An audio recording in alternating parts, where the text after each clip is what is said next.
नमस्कार, आप देख रहे हैं रितम और मैं हूं आपके साथ चेतना मनकोटिया। प्रधानमंत्री नरेंद्र मोदी ने भारत में रेडियो कनेक्टिविटी बढ़ाने के लिए 91 एफएम ट्रांसमीटरों का उद्घाटन किया। इससे 18 राज्यों और 2 केंद्र शासित प्रदेशों के 84 जिलों को फायदा मिलेगा। इससे सीमावर्ती क्षेत्रों और आकांक्षी जिलों में एफएम रेडियो संपर्क को बढ़ावा मिलेगा। इस दौरान पीएम ने कहा कि आज ऑल इंडिया रेडियो की एफएम सेवा का ये विस्तार ऑल इंडिया एफएम बनने की दिशा में एक महत्वपूर्ण कदम है। साथ ही पीएम ने कहा कि बीते वर्षों में देश में जो तकनीकी क्रांति हुई है, उसने रेडियो और विशेषकर एफएम को नए अवतार में गढ़ा है। इंटरनेट के कारण रेडियो पिछड़ा नहीं, बल्कि ऑनलाइन एफएम और पॉडकास्ट के जरिए इनोवेटिव तरीकों से सामने आया है। ऑपरेशन कावेरी के तहत भारतीयों का 10वां जत्था सूडान से सऊदी के शहर जेद्दाह के लिए रवाना हो गया है।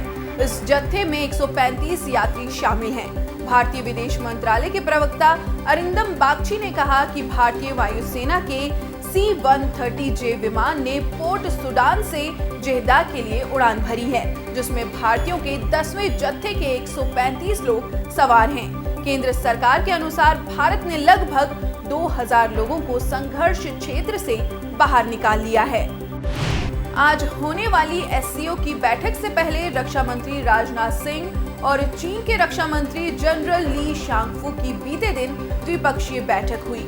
इस दौरान सीमा विवाद को परे रखते हुए रिश्तों को सामान्य बनाने को लेकर चीन की तरफ से आए सैन्य सहयोग प्रस्ताव को रक्षा मंत्री राजनाथ सिंह ने खारिज कर दिया। दरअसल चीन की तरफ से लगातार ये बताया जा रहा है कि मौजूदा सीमा विवाद को एक तरफ रखकर भारत को उसके साथ दूसरे रिश्तों को आगे बढ़ाना चाहिए, जबकि दूसरी तरफ भारत इस बात पर दृढ़ है कि जब तक पूर्वी लद्दाख स्थित वास्तविक नियंत्रण रेखा पर तनाव खत्म नहीं होता, तब तक रिश्ते भी सामान्य नहीं होंगे। श्री राम जन्मभूमि तीर्थ क्षेत्र ट्रस्ट ने अगले वर्ष 22 जनवरी को रामलला को स्थायी गर्भगृह में प्रतिष्ठित करने की तिथि निर्धारित की है। ये जानकारी ट्रस्ट के महासचिव चंपत राय ने साझा की। उन्होंने कहा कि कई चरणों में विचार विमर्श के बाद 22 जनवरी 2024 को यह अनुष्ठान पूर्ण कराया जाना प्रस्तावित किया गया है। चंपत राय ने कहा कि रामलला की मूर्ति अयोध्या में ही बनेगी। ये प्रतिमा 5 वर्ष के बालक की होगी। बता दें कि राम मंदिर के पहले चरण में 70% निर्माण हो चुका है। बाकी का काम अगस्त 2023 तक पूरा हो जाएगा। असम सरकार के शांति समझौते की दिशा में किए गए प्रयासों से सरकार को एक और कामयाबी हासिल हुई। केंद्रीय गृह मंत्री अमित शाह की मौजूदगी में असम के उग्रवादी संगठन DNLA यानी दिमासा नेशनल लिबरेशन आर्मी के साथ एक त्रिपक्षीय समझौता ज्ञापन पर हस्ताक्षर किए गए। इसके बाद केंद्र और राज्य सरकार की तरफ से इस उग्रवादी इलाके के चहुमुखी विकास के लिए 1000 करोड़ के आर्थिक पैकेज की घोषणा की गई। केंद्रीय गृह मंत्री अमित शाह ने कहा कि ऐतिहासिक समझौते पर हस्ताक्षर के बाद असम के जंगलों में हथियारों के साथ कोई उग्रवादी संगठन नहीं घूमेगा। ब्रिटेन के बाद अब भारत ने भी कोरोना टीके का अपडेटेड वर्जन तैयार कर लिया है। ये पूरी तरह से ओमिक्रॉन और उसके उपस्वरूप को लेकर बनाया गया है। केंद्रीय औषधि मानक नियंत्रण संगठन के अनुसार जोनेवा बायोफार्मास्यूटिकल कंपनी ने ओमिक्रॉन और उसके उपस्वरूप BA.1 को लेकर एक अपडेट टीका mRNA तकनीक के जरिए तैयार किया है, जिसकी एक खुराक लेने से पर्याप्त एंटीबॉडी विकसित हो सकती है। ये कोविशील्ड या फिर कोवैक्सीन की दोनों खुराक लेने वालों के लिए रहेगी।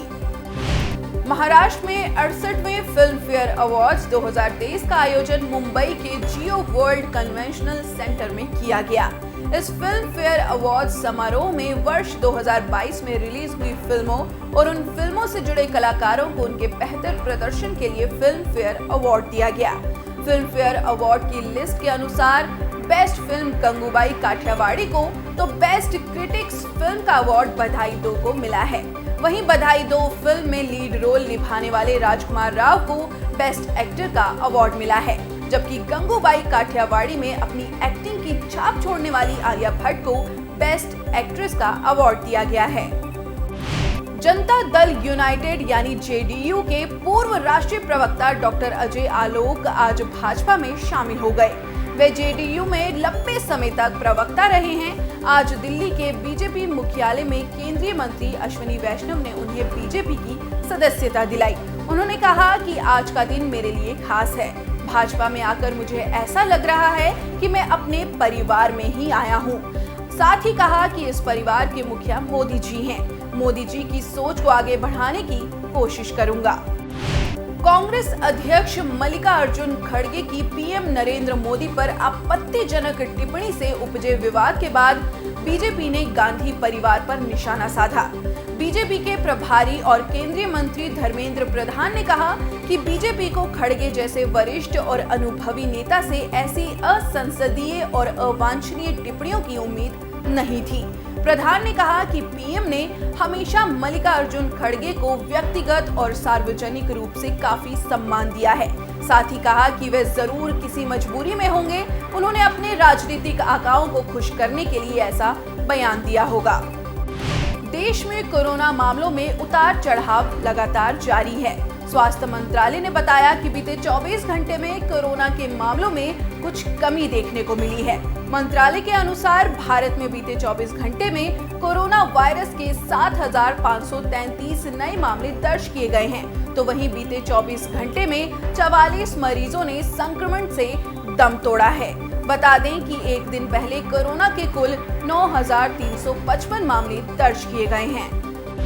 उत्तर प्रदेश के कानपुर शहर के बजरिया, बेगमपुरवा और जाजमऊ सहित विभिन्न इलाकों में ईद के मौके पर बिना अनुमति के ईदगाह के बाहर नमाज पढ़ी गई। ईद के मौके पर सड़क पर नमाज अदा करने के आरोप में लगभग 2000 लोगों के खिलाफ 3 अलग अलग प्राथमिकी दर्ज की गई हैं। पुलिस के अनुसार इन मामलों में अभी किसी को गिरफ्तार नहीं किया गया है। पंजाब के गुरदासपुर सेक्टर में पाकिस्तान की ओर से प्रवेश कर रहे एक ड्रोन को सैनिकों ने फायरिंग कर सीमा पार करने से रोक लिया, जिसके बाद ड्रोन पाकिस्तान लौट गया। बीएसएफ पंजाब फ्रंटियर ने बताया कि गुरुवार रात को करीब 2 बजे भारतीय सीमा में दाखिल हो रहे पाकिस्तानी ड्रोन पर 100 से ज्यादा गोलियां दागी गईं और ड्रोन वापस लौट गया, जिसके बाद से जवानों द्वारा लगातार संयुक्त रूप से तलाशी अभियान चलाया जा रहा है। भारत के डिजिटल पेमेंट का देश में ही नहीं बल्कि पूरी दुनिया में डंका बज रहा है।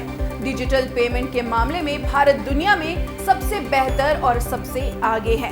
वर्ष 2022 में कुल 782 करोड़ ट्रांजैक्शन किए गए थे।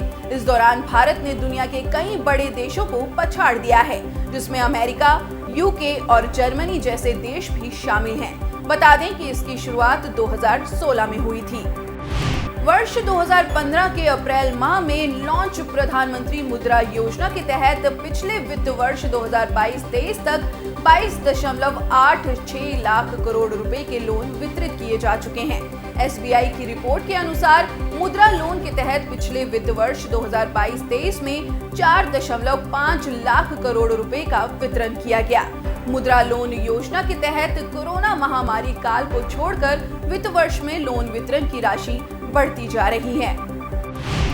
पेटेंट को लेकर भारत के कदम भी तेजी से आगे बढ़ रहे हैं। टेक्नोलॉजी के क्षेत्र में काम करने वाली एक एनजीओ नेस्कॉम की रिपोर्ट के अनुसार उभरती प्रौद्योगिकियों में पेटेंट फाइलिंग भारत में गति प्राप्त कर रहा है।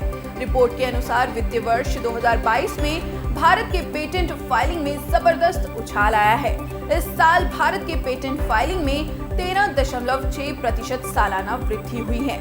नेस्कॉम की इस रिपोर्ट का title unpacking ideas IP ecosystem for an innovation led future है।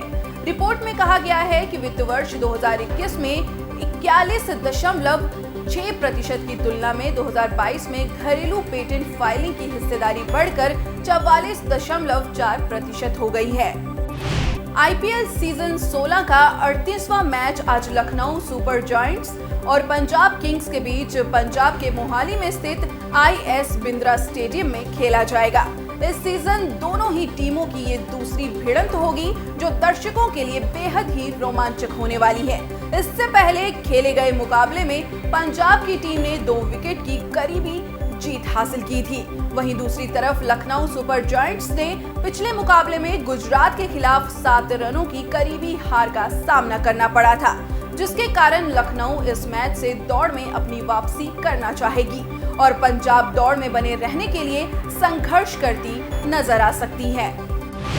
पाकिस्तान के मानवाधिकार आयोग ने वर्ष 2022 से जुड़ी अपनी प्रमुख सालाना state of human rights report जारी की है। इसमें उन्होंने बीते वर्ष पाकिस्तान में अल्पसंख्यकों के हनन, महिलाओं के खिलाफ हिंसा के साथ राजनीतिक और आर्थिक उथल-पुथल पर चिंता जताई है। रिपोर्ट में कहा गया है कि पाकिस्तान में अल्पसंख्यक अहमदिया मुस्लिमों पर खतरा कम नहीं हुआ है। अहमदिया समुदाय के कई पूजा स्थलों समेत करीब 90 कब्रों को बर्बाद कर दिया गया। वहीं 4226 औरतों के साथ दुष्कर्म के भी मामले सामने आए हैं। रिपोर्ट के अनुसार इस वर्ष आतंकी घटनाओं से सबसे ज्यादा मौत 533 हुई हैं। ये आंकड़े बीते 5 सालों में सबसे अधिक बढ़े हैं।